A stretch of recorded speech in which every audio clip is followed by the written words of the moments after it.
ಬ್ರಹ್ಮಣಾ ಚೋದಿತೋ ಬ್ರಹ್ಮನ್ ಗುಣಾಖ್ಯಾನೇ ಗುಣಸ್ಯ ಚ ಯಸ್ಮೈ ಯಸ್ಮೈ ಯಥಾ ಪ್ರಾಹ ನಾರದೋ ದೇವದರ್ಶನಃ ಏತದ್ವೇದಿತುಮಿಚ್ಛಾಮಿ ತತ್ವಂ ವೇದವಿದಾಂಬರ ಹರೇರದ್ಭುತವೀರ್ಯಸ್ಯ ಕಥಾಃ ಲೋಕಸುಮಂಗಲಾಃ. ಅಥಾತಃ ಭಾಗವತೆ ದ್ವಿತೀಯೇ ಸ್ಕಂಧೆ ಅಷ್ಟಮಃ ಅಧ್ಯಾಯಃ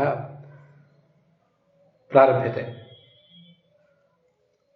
राजा परीक्षित एवं भागवत पुराण प्रतिपाद्यम पृच्छति शुकम. गुणत्रय रहितस्य गुणभृतः गुणान् लोके प्रथय इति चतुर्मुखः खलु स्वपुत्रं नारदम् आदिदेश. तदासौ नारदः भागवतम् इदं व्यासाय अन्यस्मै च कस्मै प्रोवाच एतत्त्वहं वेत्तुमिच्छामि. अद्भुतवीर्यस्य हरेः कथाः खलु लोकसुमङ्गलाः. अतः वेदव्यासेन यद्गीतं भागवतं तत् वैयासखिः भवान्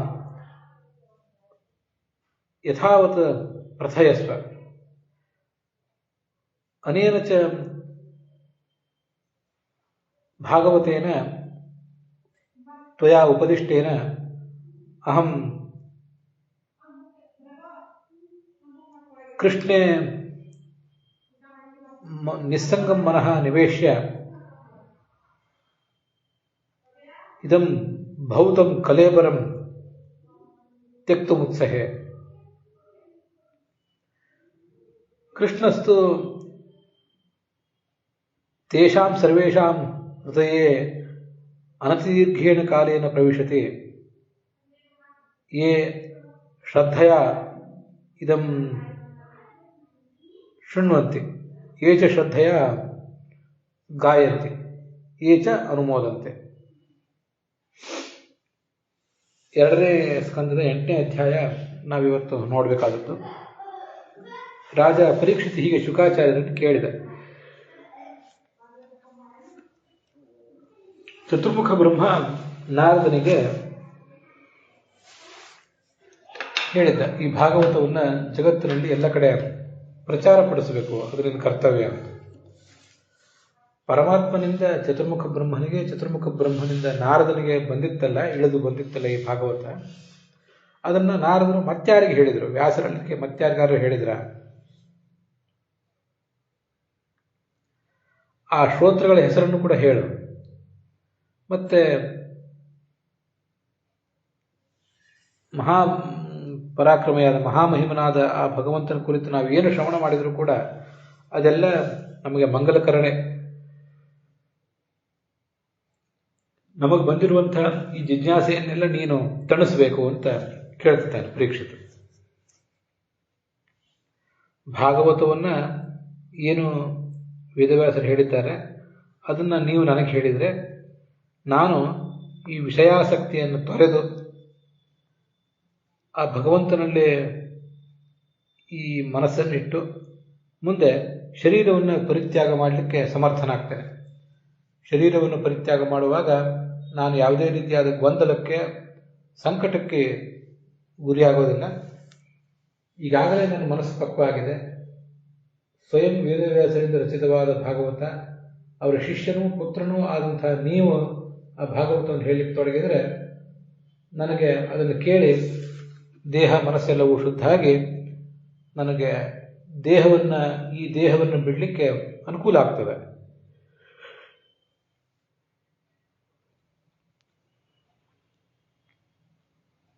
ಭಗವಂತನ ಕಥೆಯನ್ನ ಈ ಜಗತ್ತಿನಲ್ಲಿ ಎಲ್ಲಿಯೇ ಯಾರೇ ಹೇಳಲಿ, ಯಾರೇ ಕೂತ್ಕೊಂಡು ಕೇಳಲಿ, ಹಾಗೆ ಯಾರೇ ಅದನ್ನು ಅನುಮೋದಿಸಲಿ, ಅವರೆಲ್ಲರ ಹೃದಯದಲ್ಲಿ ಸ್ವಯಂ ಭಗವಂತ ಪ್ರವೇಶ ಮಾಡ್ತಾನೆ.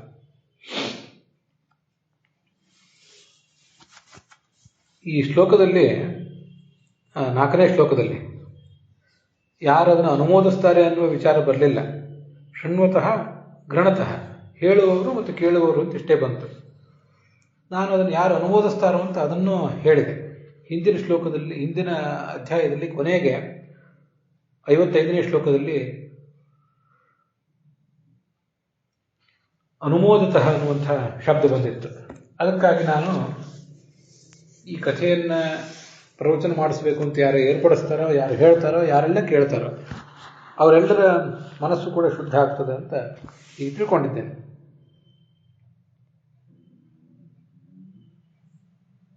ಹೀಗೆ ಭಗವಂತ ನಮ್ಮೆಲ್ಲರ ಹೃದಯದಲ್ಲಿ ಸ್ಥಾನವನ್ನು ಪಡೀತಾನೆ. ಹೇಗೆ ಬರ್ತಾನೆ? ಕಿವಿಗಳ ಮೂಲಕ ಬರ್ತಾನೆ. ಮೊದಲು ಹೃದಯವನ್ನು ಪ್ರವೇಶ ಮಾಡ್ತಾನೆ, ಅದನ್ನು ಸ್ವಚ್ಛಗೊಳಿಸ್ತಾನೆ. ಈ ಶರತ್ ಋತು ನೀರನ್ನು ಸ್ವಚ್ಛ ಮಾಡಿದಂತೆ, ನೀರಿನ ಮಲವನ್ನೆಲ್ಲ ಅದು ತೊಡೆದು ಹಾಕುವಂತೆ ಭಗವಂತನು ಕೂಡ ನಮ್ಮ ಮಾಲಿನ್ಯವನ್ನೆಲ್ಲವನ್ನು ತೊಡೆದು ಹಾಕ್ತಾನೆ ಅಂತ ಅದರ ತಾತ್ಪರ್ಯ. ಹೀಗೆ ಆ ಹೃದಯ ನಿರ್ಮಲ ಆದರೆ ಮತ್ತೆಂದೂ ಭಗವಂತನ ಪಾದಕಮಲದ ಸೇವೆಯನ್ನು, ಅದರ ಸ್ಮರಣವನ್ನು ಬಿಡಬೇಕು ಅಂತಲೇ ಅನಿಸೋದಿಲ್ಲ ಸಾಧಕನಿಗೆ. ಬಹಳ ದೂರ ಒಬ್ಬ ಪ್ರಯಾಣ ಮಾಡಿದ್ದಾನೆ, ಕೆಲವು ಬಾರಿ ದಾರಿ ತಪ್ಪುವಂಥ ಸಾಧ್ಯತೆಯೂ ಇದ್ದಿತ್ತು ಅವನಿಗೆ. ಅಂಥ ಎಲ್ಲ ಅಡ್ಡಿ ಆತಂಕಗಳನ್ನು, ಎಡರು ತೊಡರುಗಳನ್ನು ಪರಿಹಾರ ಮಾಡಿಕೊಂಡು ತನ್ನ ಮನೆಗೆ ಸೇರಿದ್ದಾನೆ. ಅಂಥವನು ಮತ್ತೆ ಮನೆಯನ್ನು ಬಿಟ್ಟು ಹೋಗಬೇಕು ಅಂತ ಬಯಸ್ತಾನ? ಮತ್ತೇನಾದರೂ ವ್ಯಾಪಾರ ವ್ಯವಹಾರ ಇತ್ಯಾದಿ ಇದ್ದರೆ ಹೋಗ್ತಾನೆ. ಅಂತೂ ಅದೊಂದು ತಾತ್ಕಾಲಿಕ ಸ್ಥಿತಿ ಆದರೂ ಕೂಡ ಎಲ್ಲ ಸಮಸ್ಯೆಗಳನ್ನು ಪರಿಹಾರ ಮಾಡಿಕೊಂಡು ಮನೆಗೆ ಬಂದು ಮುಟ್ಟಿದವನು ಇನ್ನೊಂದು ಬಾರಿ ಇಂಥ ಆಪತ್ತಿಗೆ ನಾನು ಸಿಕ್ಕುವುದು ಬೇಡ ಅಂತ ಆಲೋಚನೆ ಮಾಡ್ತಾನೆ. 6 ಶ್ಲೋಕಗಳ ಸಾರಾಂಶ ನಾವು ನೋಡಿದ್ದೇವೆ. ಇದಕ್ಕೆ ಭಾಗವತ ತಾತ್ಪರ್ಯ ಏನೂ ಇಲ್ಲ. ಈಗ ನಾವು ನೋಡ್ತಿರುವ ಶ್ಲೋಕಗಳಿಗೆ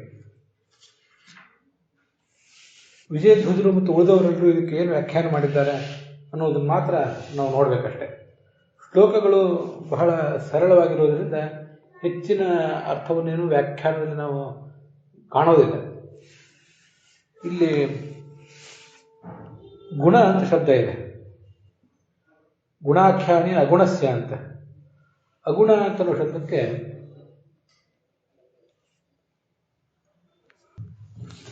ಸತ್ವ ರಜಸ್ಸು ತಮಸ್ಸು ಅನ್ನೋ 3 ಗುಣಗಳಿಂದ ರಹಿತ ಅಂತ, ಪ್ರಾಕೃತ ಗುಣಗಳಿಂದ ರಹಿತ ಅಂತ ಒಂದು ಅರ್ಥ ಹೇಳಿದ್ದಾರೆ ವಿಜಯಧ್ವಜರು. ಇನ್ನೊಂದು ಪ್ರಧಾನ ಅಂತ ಅರ್ಥ ಹೇಳ್ತಾರೆ. ಶಾಸ್ತ್ರದಲ್ಲಿ ಇದು ಅನೇಕ ಕಡೆ ನಾವು ಕೇಳಿರ್ತೀವಿ, ಗೌಣಿ ಅನ್ನೋ ಶಬ್ದ ಕೇಳಿರ್ತೀವಿ. ಗುಣ, ಗೌಣ ಹೀಗೆಲ್ಲ ಅರ್ಥಕ್ಕೆ. ಗೌಣ ಅಂದರೆ ಅಪ್ರಧಾನವಾದದ್ದು ಅಂತ ಅರ್ಥ. ಅದಷ್ಟು ಗೌಣ ಪಕ್ಷ, ಅದಷ್ಟು ಒಳ್ಳೆಯದಲ್ಲ. ಧರ್ಮಾಚರಣೆ ಮಾಡುವಾಗ ಮುಖ್ಯವಾದ್ದನ್ನು ಧರ್ಮಾಚರಣೆಯನ್ನೇ ಮಾಡಬೇಕು. ಗೌಣವಾದದ್ದು ಬಹಳ ಫಲದಾಯಕ ಅಲ್ಲದೇ ಇದನ್ನು ಮಾಡಬಾರ್ದು ಅಂತ ಹೇಳ್ತಿರ್ತಾರೆ. ಅದರಿಂದ ಗುಣ ಅಂದರೆ ಅಪ್ರಧಾನ ಅಂತ ಅರ್ಥ. ಅಗುಣ ಅಂತಂದರೆ ಅಪ್ರಧಾನ ಅಲ್ಲದೇ ಇದ್ದದ್ದು, ಸರ್ವತಃ ಪ್ರಧಾನವಾದದ್ದು, ಎಲ್ಲ ರೀತಿಯಿಂದಲೂ ಪ್ರಧಾನವಾದದ್ದು ಅಂತ ಅದರ ತಾತ್ಪರ್ಯ. ಅದೇ ಈ ಶ್ಲೋಕದಲ್ಲಿ ಶೃಣ್ವತಃ ಶ್ರದ್ಧೆಯ ನಿತ್ಯಂ ಗೃಣತಶ್ಚ ಅಂತ ಬಂತು. ಶ್ರವಣ ಮಾಡುವವನು, ಹೇಳುವವನು ಅಂತ ಇಷ್ಟು ಮಾತ್ರ ಬಂತು. ಅಲ್ಲಿ ಅನುಮೋದನೆ ಮಾಡುವುದು ಅನ್ನೋದ್ರ ಬಗ್ಗೆ ಬಂದಿಲ್ಲ. ಅದೊಂದನ್ನು ಹೆಚ್ಚಿಗೆ ಇಟ್ಕೊಳ್ಬೇಕು ಅಂತ ನನಗನ್ಸಿತು. ಅದನ್ನು ನಿಮ್ಮೆದುರಿಗೆ ಹೇಳಿಕೊಂಡಿದ್ದೇನೆ. ಈ ಶ್ಲೋಕ ವಿಚಿತ್ರವಾಗಿ ಕಾಣಿಸ್ತದೆ. ನಾವು ಶ್ರವಣ ಮಾಡ್ತಾ ಇದ್ದರೆ ಅಥವಾ ಇನ್ನೊಬ್ಬರು ಅದನ್ನು ಪ್ರವಚನ ಮಾಡ್ತಾ ಇದ್ದರೆ ಭಗವಂತನೇ ನಮ್ಮ ಹೃದಯವನ್ನು ಪ್ರವೇಶ ಮಾಡ್ತಾನೆ ಅಂತ.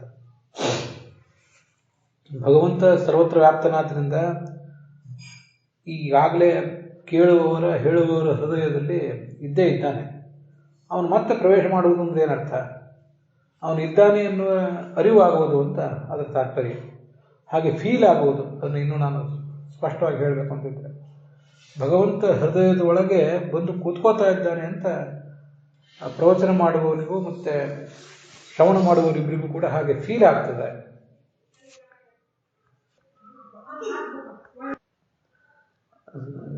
ಕೆಳಹಂತದ ಸಾಧಕರಿಗೆ ಆ ಥರದ ಫೀಲ್ ಆಗದೇ ಇರಬಹುದು, ಉನ್ನತ ಮಟ್ಟದ ಸಾಧಕರಿಗೆ ಹಾಗಾಗ್ತದೆ. ಭಗವಂತನ ಸಾಕ್ಷಾತ್ಕಾರವನ್ನು ಈಗಾಗಲೇ ಮಾಡಿಕೊಂಡಂಥವರು ಯಾರು ಪ್ರವಚನ ಮಾಡ್ತಿರ್ತಾರೆ ಅವರಿಗಂತೂ ಆ ಭಗವಂತ ಒಳಗೆ ಬಂದು ಕೂತ್ಕೊಳ್ಳುವುದು ಅಥವಾ ಈಗಾಗಲೇ ಕೂತ್ಕೊಂಡಿರುವ ಭಗವಂತನ ಅಸ್ತಿತ್ವದ ಒಂದು ಎಚ್ಚರ ಮತ್ತೆ ಮತ್ತೆ ಮೂಡುತ್ತದೆ. ಸಾಧನೆಯಲ್ಲಿ ಬಹಳ ಕೆಳಗಿದ್ದಂಥವ್ರಿಗೆ ನಮ್ಮಂಥವ್ರಿಗೆ ಅದು ಬರಲಿಕ್ಕಿಲ್ಲ. ಆದರೆ ಮುಂದೆ ನಿಮಗೂ ಒಂದು ಹಂತದಲ್ಲಿ ಆ ಥರ ಬರ್ತದೆ ಅನ್ನೋದನ್ನು ಶಾಸ್ತ್ರ ನಮಗೆ ಭರವಸೆಯ ರೂಪದಲ್ಲಿ ಹೇಳಿದೆ.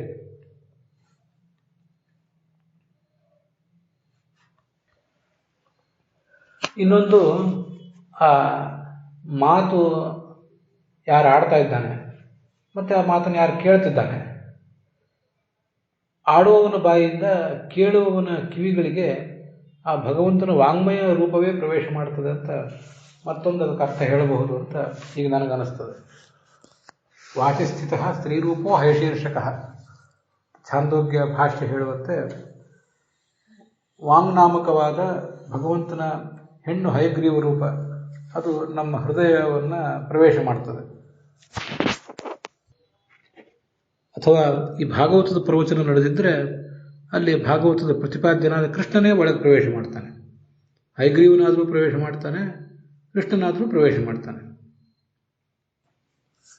ನಮ್ಮ ಹೃದಯ ಕಮಲವನ್ನು ಪ್ರವೇಶ ಮಾಡುವವನು ಕೃಷ್ಣ ಅಥವಾ ಹಯಗ್ರೀವ ಅಂತ ನಾನು ಯಾಕೆ ಹೇಳಬೇಕು ಅಂತ ಅಪೇಕ್ಷೆ ಪಟ್ಟೆ ಅಂದರೆ, ಮುಂದಿನ ಶ್ಲೋಕದಲ್ಲಿ ಕಿವಿಗಳ ಮೂಲಕ ಹೃದಯ ಕಮಲಕ್ಕೆ ಬರ್ತಾನಲ್ಲ ಭಗವಂತ, ಹಾಗೆ ಬಂದವನು ನಮ್ಮ ಹೃದಯವನ್ನು ನಿರ್ಮಲ ಮಾಡ್ತಾನೆ. ಶರತ್ ಋತು ನೀರಿನ ಮಲವನ್ನೆಲ್ಲ ಪರಿಹಾರ ಮಾಡುವಂತೆ ಅಂತಿದೆ. ಕೃಷ್ಣ ಮತ್ತು ಹಯಗ್ರೀವ ಇಬ್ಬರೂ ಕೂಡ ದೋಷನಾಶಕರು ಅಂತ ಪ್ರಸಿದ್ಧ. ಭಾಗವತ ತಾತ್ಪರ್ಯದಲ್ಲೇ ಮುಂದೆ ಹೇಳ್ತಾರೆ, ಕೃಷ್ಣಾದಿ ದೋಷನಾಶಕ ಅಂತ. ಕೃಷ್ಣ ರೂಪದಿಂದ ದೋಷ ಪರಿಹಾರ ಮಾಡ್ತಾನೆ. ಹಯಗ್ರೀವ ರೂಪದಿಂದ ದೋಷವನ್ನು ಪರಿಹಾರ ಮಾಡುವುದು ಅಂದರೆ ಹೇಗೆ? ಅದಕ್ಕೂ ಕೂಡ ಭಾಗವತದ ಪಂಚಮ ಸ್ಕಂದದಲ್ಲಿ ಓಂ ನಮೋ ಭಗವತೆ ಧರ್ಮಾಯ ಆತ್ಮಶೋಧನಾಯ ಅಂತ ಹೀಗೆ ಮಂತ್ರ ಇದೆ. ಮನುಷ್ಯನ ದೇಹ ಮನಸ್ಸು ಇವೆಲ್ಲವನ್ನು ಸ್ವಚ್ಛಗೊಳಿಸುವವನು ಹಯಗ್ರೀವ. ಜ್ಞಾನದ ವೈರಿಗಳನ್ನು ಸದೆಪಡೆದು ನಮ್ಮಲ್ಲಿ ಮತ್ತೆ ಜ್ಞಾನವನ್ನು ತುಂಬಿಸುವವನು ಹಯಗ್ರೀವ. ಮಹಾಭಾರತದ ಒಂದು ಕಡೆ ಹೀಗದು ವರ್ಣನೆ ಮಾಡಿದ್ದಾರೆ. ಕೃತ್ವಾ ಹಯಶಿರೋ ರೂಪಂ, ಹಯಗ್ರೀವ ರೂಪವನ್ನು ತಾಳಿ ಹತ್ವಾತು ಮಧುಕೈಟಭವು, ಮಧು ಮತ್ತು ಕೈಟಭರನ್ನು ಸದೆಬಡೆದು ಅವರನ್ನು ಕೊಂದು ಹಾಕಿ ದತ್ವಾ ಪಿತಾಮಹಾಯ ಅಗ್ರ್ಯಾಂ ಲೌಕಿಕೀಂ ಮತಿಂ ಲೋಕ ವಿಸರ್ಗಿಕೀಂ, ಚತುರ್ಮುಖ ಬ್ರಹ್ಮನಿಗೆ ಸೃಷ್ಟಿ ಮಾಡಲಿಕ್ಕೆ ಬೇಕಾದ ಜ್ಞಾನವನ್ನು ಕೊಟ್ಟು ಆ ಭಗವಂತ ಅದೃಶ್ಯನಾಗ್ತಾನೆ ಅಂತ. ಮಹಾಭಾರತದಲ್ಲಿ ಬಂದಿರುವ ಹಯಗ್ರೀವನ ಆ ರೂಪವನ್ನು, ಮಧುಕೈಟಭರನ್ನು ಕೊಂದು ಆ ವೇದಗಳನ್ನು ಭಗವಂತನಿಗೆ ಕೊಟ್ಟ ರೂಪ, ಮತ್ತೆ ಸೃಷ್ಟಿ ಮಾಡಲಿಕ್ಕೆ ಬೇಕಾದ ಜ್ಞಾನವನ್ನು ಆತನಿಗೆ ಕೊಟ್ಟ ರೂಪ ಅದು ಹಯಗ್ರೀವ ರೂಪ. ಅದನ್ನು ಧ್ಯಾನ ಮಾಡಿದರೆ ಅಧ್ಯಯನಕ್ಕೆ ಏನು ವಿಘ್ನಗಳಿರ್ತವೆ, ಶ್ರವಣ ಮನನ ಧ್ಯಾನಗಳಿಗೆ, ಆ ಬ್ರಹ್ಮ ಜಿಜ್ಞಾಸೆಗೆ, ಅದಕ್ಕೆ ಬೇಕಾದ ವಿಘ್ನಗಳೆಲ್ಲವೂ, ಅದಕ್ಕೆ ಬಂದಿರುವ ವಿಘ್ನಗಳೆಲ್ಲವೂ ದೂರ ಕಾಣುತ್ತವೆ ಅಂತ ಅಲ್ಲಿ ಫಲಶ್ರುತಿ ಹೇಳಿದ್ದಾರೆ. ಶರತ್ ಋತು ಹೇಗೆ ನೀರಿನ ಕೊಳೆಯನ್ನೆಲ್ಲ ಕಳೀತದಲ್ಲ, ಹಾಗೆ ಬಂದಿದೆ. ಶರತ್ ಅನ್ನೋ ಶಬ್ದ ನಾವೀಗ ಕಾಲ ಅಂತ ಅರ್ಥ ಇಟ್ಕೊಂಡಿದ್ದೇವೆ. ಇಲ್ಲಿ ಕೃಷ್ಣ ನಮ್ಮ ದೋಷವನ್ನು ಪರಿಹಾರ ಮಾಡ್ತಾನೆ, ಅಲ್ಲಿ ಕಾಲ, ಶರತ್ಕಾಲ ನೀರಿನ ಮಲವನ್ನು ಕಳೆಯುತ್ತದೆ ಅಂತ. ಆ ಶರತ್ ಎಂಬ ಶಬ್ದದಿಂದ ಭಗವಂತನೂ ವಾಚ್ಯನಲ್ಲ. ಅದು ಹೇಗೆ ಅಂದರೆ, ಇವತ್ತಿನ ವ್ಯಾಕರಣದಲ್ಲಿ ಶ್ರೂ ಹಿಂಸಾಯಾಮ ಅಂತ, ಅದಕ್ಕೊಂದು ಔನಾದಿಕ ಪ್ರಕ್ರಿಯೆಯಲ್ಲಿ ಶರದ್ ಅಂತ ಆಗಿದೆ ಅಷ್ಟೆ. ದ ಅನ್ನುವುದು ಬಂದಿರುವುದು ಆಮೇಲೆ, ಮೂಲತಃ ಅಲ್ಲೇನಿಲ್ಲ ದ, ಅದು ಬಂದಿದೆ ಅಷ್ಟೆ. ಔನಾದಿಕವಾದ್ದರಿಂದ ಬಂದಿದೆ ಅಂತ ಈಗಿನ ವ್ಯಾಕರಣದವರ ಅಭಿಪ್ರಾಯ. ಅದಿ ಅಂತ ಪ್ರತ್ಯಯ ಅಂತ ಅಭಿಪ್ರಾಯ ಪಡ್ತಾರೆ. ಆದರೆ ಆಚಾರ್ಯರು ಅದಕ್ಕೆ ಸರ್ವಮೂಲದಲ್ಲಿ ಬೇರೆ ಅರ್ಥ ಹೇಳಿದ್ದಾರೆ. ವ್ಯರ್ಥವಾದ ಅದಿ ಮೊದಲಾದ ಪ್ರತ್ಯಯಗಳನ್ನು ಆಚಾರ್ಯರು ಒಪ್ಪೋದಿಲ್ಲ. ನಾವು ಹಿಂದೆ ಅದನ್ನು ನೋಡಿದ್ದೀವಿ. ಶಂರಾತೀತಿ ಶರತ್ ಪ್ರೋಕ್ತಃ, ಶಮ್ ಅಂದರೆ ಸುಖವನ್ನು, ರಾತಿ ಅಂದರೆ ಕೊಡ್ತಾನೆ. ಆದ್ದರಿಂದ ಶರತ್ ಅಂತ ಹೀಗೆ ಶಬ್ದ ನಿಷ್ಪನ್ನ ಆಗಿದೆ ಸುಖ ಬರುವುದು ಯಾವಾಗ ಅಂದರೆ ದುಃಖಕ್ಕೆ ಕಾರಣಗಳೇನಿವೆ ಅವುಗಳೆಲ್ಲವನ್ನು ನಿವಾರಿಸಿಕೊಂಡಾಗ ಮನುಷ್ಯ ಸುಖವಾಗಿರ್ತಾನೆ. ಹೀಗೆ ಆ ಮನುಷ್ಯನಿಗೆ ಮಳೆಗಾಲದಲ್ಲಿ ಏನು ತೊಂದರೆ ಆಗಿತ್ತು ಆ ತೊಂದರೆ ಎಲ್ಲ ಪರಿಹಾರ ಕಂಡು ಶರದ್ ಋತುವಿನಲ್ಲಿ ಸುಖವಾಗಿ ಇರ್ಲಿಕ್ಕೆ ಅನುಕೂಲ ಆಗ್ತದೆ. ಆದ್ದರಿಂದ ಸುಖವನ್ನು ಕೊಡುವುದರಿಂದ ಸುಖವನ್ನು ರಾತಿ ಕೊಡ್ತದೆ. ಆದ್ದರಿಂದ ರಾಧಾನೆ ಅನ್ನೋ ಧಾತುವನ್ನು ಇಟ್ಕೊಂಡು ಶರತ್ ಅಂತನೋ ಅರ್ಥವನ್ನು ಆಚಾರ್ಯ ಹೇಳಿದ್ದಾರೆ. ಹೀಗೆ ಭಗವಂತನು ಕೂಡ ಶರತ್ತೇ ಆಗಿದ್ದಾನೆ. ಅವನು ನೀರಿನ ಬಲವನ್ನು ಕಳೀತಾನೆ. ನೀರು ಅಂದರೆ ನಾವು ಮಾಡುವಂಥ ಕರ್ಮಗಳು, ಆ ಕರ್ಮದ ಮಲವನ್ನೆಲ್ಲ ಕಳೀತಾನೆ ಅಂತ ಅದರ ತಾತ್ಪರ್ಯ. ಹೀಗೆ ಭಗವಂತನ ಅನುಗ್ರಹದಿಂದ ನಾವು ಮಾಡುವ ಕರ್ಮಗಳ ದೋಷಗಳೆಲ್ಲೂ ಪರಿಹಾರ ಕಂಡು ಅವು ನಮಗೆ ಭಗವಂತನ ತಲುಪಲಿಕ್ಕೆ ಬೇಕಾದ ಜ್ಞಾನಕ್ಕೆ ಸಹಾಯಕ ಆಗ್ತವೆ ಅನ್ನೋದನ್ನು ನಾವು ತಿಳಿಯಬೇಕು. ಆ ಮುಂದಿನ 5ನೇ ಶ್ಲೋಕದಲ್ಲಿ ಈ ಶರದ್ ಋತು ನೀರಿನ ಮಲವನ್ನು ಕಳೆಯುವಂತೆ ಭಗವಂತ ನಮ್ಮ ಅಂತಃಕರಣವೆಂಬ ಕಮಲದ ದೋಷಗಳನ್ನೆಲ್ಲ ಪರಿಹಾರ ಮಾಡ್ತಾನೆ. ಅದಕ್ಕಾಗಿ ಅವನು ಕರ್ಣರಂಧ್ರದಿಂದ ಒಳಗೆ ಬರ್ತಾನೆ ಅನ್ನೋದನ್ನು ನಾವು ನೋಡಿದ್ದೇವೆ. ಅಲ್ಲಿ ದೋಷವನ್ನು ಪರಿಹಾರ ಮಾಡ್ತಾನೆ ಅಂತ ಇರುವುದರಿಂದನೇ ಒಳಗೆ ಬರುವ ರೂಪ ಕೃಷ್ಣ ರೂಪ ಮತ್ತು ಹಯಗ್ರೀವ ರೂಪ ಅಂತ ನಾನು ಅದನ್ನು ವ್ಯಾಖ್ಯಾನಿಸಿದೆ. ಅಂತಃಕರಣ ಶುದ್ಧ ಆದರೆ ಮುಂದೆ ಏನು ಹೇಳಬೇಕಾಗಿದೆ? ಭಗವಂತನ ಪಾದಕಮಲದ ಸೇವೆಯನ್ನು ಬಿಡಬೇಕು ಅಂತ ಅನಿಸೋದಿಲ್ಲ ಅವನಿಗೆ. ಯಾಕಂದರೆ ಐಹಿಕ ಕ್ಲೇಶಗಳನ್ನೆಲ್ಲ ಅವನು ಕಳ್ಕೊಂಡಿದ್ದಾನೆ. ಅದರಿಂದ ಅದು ಹೇಗೆ ಅಂದರೆ ಪಾಂಥ ದೀರ್ಘವಾದ ದಾರಿಯನ್ನು ನಡೆದಿದ್ದಾನೆ. ಇಲ್ಲಿ ನಮಗೆ ಪಂಥಾಹ ಅಂದರೆ ಈ ಸಂಸಾರ ಅನ್ನೋದೇ ಒಂದು ದೊಡ್ಡ ಮಾರ್ಗ. ಅದೆಷ್ಟೋ ಕಾಲದಿಂದ ಈ ಮಾರ್ಗದಲ್ಲಿ ನಾವು ಇದ್ದು ಬಿಟ್ಟಿದ್ದೇವೆ. ನಡೆದು ಬೆಳಲಿ ಬೆಂಡಾಗಿದ್ದೇವೆ ಕೂಡ. ಇಲ್ಲಿ ದಾರಿ ಅಂದರೆ ನಮ್ಮದು ದೀರ್ಘವಾದ ದಾರಿ. ಸೃಷ್ಟಿಗೆ ಬಂದಾಗಿನಿಂದ ಅನೇಕ ಥರದ ತೊಂದರೆಗಳಿಗೆ ನಾವು ಈಡಾಗಿರ್ತೇವೆ. ನಾನಾ ಥರದ ಸಾಂಸಾರಿಕ ಸುಖಗಳನ್ನು ಅನುಭವಿಸಿರ್ತೇವೆ. ಇದೇ ನಮಗೆ ದಣಿವು. ಸ್ವಶರಣ ಅಂದರೆ ನಡೆದು ಬಳಲಿ ಬೆಂಡಾದವನು ಮನೆಗೆ ಸೇರುವುದು. ನಾವು ಈ ಸಂಸಾರವೆಂಬ ದಾರಿಯಲ್ಲಿ ಬಳಲಿ ಬೆಂಡಾಗಿ ಸೇರುವುದು ಅಂದರೆ ಸುರೇಶಃ ಶರಣಂ ಸುಹೃತ್, ಸುರೇಶಃ ಶರಣಂ ಶರ್ಮ ಅಂತ ಹೀಗೇನು ವಿಷ್ಣು ಸಹಸ್ರನಾಮದಲ್ಲಿ ಶರಣ ಎಂಬ ಶಬ್ದದಿಂದ ವಾಚ್ಯನಾಗಿದ್ದಾನಲ್ಲ. ಶರಣ ಅಂದರೆ ನಮಗೆ ರಕ್ಷಕನೂ ಹೌದು, ನಮಗೆ ಮನೆಯಾದವನು ಅವನೇ. ಅವನನ್ನು ಶಾಸ್ತ್ರಗಳು ಕೆಲವೊಂದು ಬಾರಿ ಸೇತುವೆ ಅಂತ ವರ್ಣನೆ ಮಾಡ್ತವೆ, ಕೆಲವೊಂದು ಬಾರಿ ಮನೆ ಅಂತ ವರ್ಣನೆ ಮಾಡ್ತವೆ. ಹೀಗೆ ಅವನೇ ಮನೆ ನಮಗೆ. ಸ್ವಶರಣ, ತನ್ನವರಿಗೆ ಶರಣ ಅಂತ ಹೀಗೆ ಸ್ವಶರಣ ಎಂಬ ಶಬ್ದದಿಂದ ಅವನನ್ನೇ ನಾವು ತಿಳ್ಕೊಳ್ಬಹುದು. ಅದು ದೃಷ್ಟಾಂತ ಮಾತ್ರ ಆದ್ದರಿಂದ ಅದಕ್ಕೆ ಎರಡು ಅರ್ಥ ಆಗ್ಬೋದು. ಈ ಜಗತ್ತಿನಲ್ಲಿ ನಾವು ಯಾವುದ್ಯಾವುದೋ ಊರು, ಯಾವುದ್ಯಾವುದೋ ದೇಶದಲ್ಲಿ ಹುಟ್ಟಿರ್ತೇವೆ, ಯಾವುದೋ ಕಾರಣಕ್ಕಾಗಿ ಪ್ರವಾಸಕ್ಕೆ ಹೋಗಿರ್ತೇವೆ. ಬಳಲಿ ಬೆಂಡಾದವರು ನಮ್ಮ ಮನೆಗೆ ಬಂದು ಸೇರಿದಾಗ ಹೇಗೆ ನಿಟ್ಟುಸಿರು ಬಿಡ್ತಾರೋ ಹಾಗೆ. ಇನ್ನೊಂದು ಪಾಂಥಃ, ಸತ್ಪಾಂಥ ಜನ ಗೇಹಾಯ ಅಂತ ಆಚಾರ್ಯರು ಸಜ್ಜನರೆಂಬ ದಾರಿ ಹೋಗರಿಗೆ ಗೇಹ ಮನೆಯಂತಿರುವವನಿಗೆ ಭಗವಂತ ಅಂತ ವರ್ಣನೆ ಮಾಡಿದ್ದಾರೆ. ಈ ಶ್ಲೋಕದಲ್ಲಿ ದೃಷ್ಟಾಂತ ಮತ್ತು ದಾರ್ಷ್ಟಾಂತಿಕಗಳಲ್ಲಿ ಎರಡು ಕಡೆನೂ ಕೂಡ ಭಗವಂತನ ಭಕ್ತರನ್ನೇ ಇಟ್ಕೊಳ್ಬೇಕು. ಧೌತಾತ್ಮ ಪುರುಷ, ಇನ್ನೂ ಸಾಧನೆ ಹಂತದಲ್ಲಿರುವಂಥ ಒಬ್ಬ ಸಾಧಕ ಏನಿದ್ದಾನೆ, ಅಂತಃಕರಣ ಸ್ವಚ್ಛ ಆದರೆ ಇನ್ನು ಭಗವಂತನ ಪಾದದ ಸೇವೆಯನ್ನು ಮರೆಯೋದಿಲ್ಲ. ಹೇಗೆಂದರೆ ಪಾಂಥ ಈಗಾಗಲೇ ಸಾಮಾನ್ಯ ಸಾಧಕನಿಗಿಂತ ಹೆಚ್ಚಿನ ಸಾಧನೆ ಮಾಡಿದ ಮತ್ತೊಬ್ಬ ಸಾಧಕ ಏನಿದ್ದಾನೆ, ಅವನು ಸ್ವಶರಣ, ತನಗೆ ರಕ್ಷಕನೂ ತನ್ನ ಮನೆಯೂ ಆದ ಭಗವಂತನನ್ನು ಬಿಟ್ಟು ಹೇಗೆ ಹೋಗೋದಿಲ್ವೋ ಆ ಹಿರಿಯ ಸಾಧಕರಂತೆ ಈ ಕಿರಿಯ ಸಾಧಕನು ಕೂಡ ಭಗವಂತನ ಪಾದದ ಸೇವೆಯನ್ನು ಮಾಡಲಿಕ್ಕೆ ಮರೆಯೋದಿಲ್ಲ. ನೀವು ಭಗವಂತನ ಪಾದ ಸೇವೆ ಮಾಡಲಿಕ್ಕೆ ಶುರು ಮಾಡಿದರೆ ಇಷ್ಟೆಲ್ಲ ನಿಮಗೆ ಅನುಕೂಲ ಆಗ್ತದೆ, ಇಷ್ಟೆಲ್ಲ ಕಲ್ಯಾಣಗಳಾಗ್ತವೆ ಅಂತನ್ನೋದನ್ನು ನಾವು ದೃಷ್ಟಾಂತವಾಗಿ ಅಂತ ವಿಷಯವನ್ನು ಪ್ರತಿಪಾದನೆ ಮಾಡುವಾಗ ದೃಷ್ಟಾಂತವಾಗಿ ಯಾವುದೋ ದಾರಿ, ಯಾವುದೋ ಊರು, ಯಾವುದೋ ನಾವು ಇಟ್ಟಿಗೆಗಳಿಂದ ಮಣ್ಣಿನಿಂದ ಕಟ್ಟಿದ ಮನೆ ಅಂತ ಅರ್ಥ ಮಾಡಬಹುದಲ್ಲ. ಭಗವಂತನೆಂಬ ಮನೆಯನ್ನ ಕೆಲವರು ಜನ ಪಾಂಥರು ಈಗಾಗಲೇ ಹೋಗಿ ತಲುಪಿದ್ದಾರೆ. ಅವರಂತೆ ಇವನು ಕೂಡ ಆಗ್ತಾನೆ ಈ ಸಾಮಾನ್ಯ ಸಾಧಕನು ಅಂತ ಅದನ್ನು ವ್ಯಾಖ್ಯಾನ ಮಾಡುವುದು ನನಗೆ ಯಾಕೋ ಚೆನ್ನಾಗಿ ಕಾಣಿಸ್ತದೆ. ಎರಡನ್ನು ಹೇಳಿದ್ದೇನೆ. ಅದನ್ನೇ ದಾಸರು ಅಲ್ಲಿರುವುದು ನಮ್ಮನೆ ಇಲ್ಲಿರುವುದು ಸುಮ್ಮನೆ ಅಂತ ಹೇಳಿರೋದು. ನಮ್ಮ ಮುಖ್ಯ ಮನೆಯೇ ಅದು. ಅದರಿಂದಲೇ ಭಗವಂತನನ್ನು ಸತ್ಪಾಂಥ ಜನಗೇಹ ಅಂತ ಉಪಾಸನೆ ಮಾಡಬೇಕು. ಓಂ ಸತ್ಪಾಂಥ ಜನಗೇಹಾಯ ನಮಃ ಓಂ.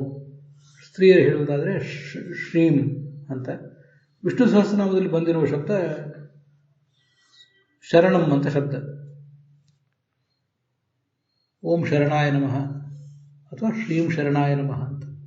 ಹೀಗೆ ಆತನನ್ನು ಶರಣ, ಸುಹೃತ್ ಮತ್ತು ಸತ್ಪಾಂಥ ಜನಗೇಹ ಇತ್ಯಾದಿ ನಾಮಗಳಿಂದ ಆತನನ್ನು ಉಪಾಸಿಸಬೇಕು. ಅಲ್ಲಿಗೆ 6 ಶ್ಲೋಕಗಳ ವಿವರದೊಂದಿಗೆ ಇವತ್ತಿನ ಈ ಭಾಗ ಸಮಾಪ್ತ ಆಗಿದೆ. ಹುಸಿಯ ನಾಡಿ ಹೊಟ್ಟೆ ವಿಷಯದಲ್ಲಿ ರಸನನ್ನು ಹುಸಿಗೆ ಹಾಕಿರುವ ಇದ್ದ ಋಷಿಕೇಶನೇ ಈಶನಿನ್ನ ಚರಣ ಭಜನೆ ಆಸೆಯಿಂದ ಮಾಡುವೆ ದೋಷರಾಶಿ ನಾಶ ಮಾಡು ಶ್ರೀಶಕೇಶವ. ಶ್ರೀಕೃಷ್ಣಾರ್ಪಣಮಸ್ತು.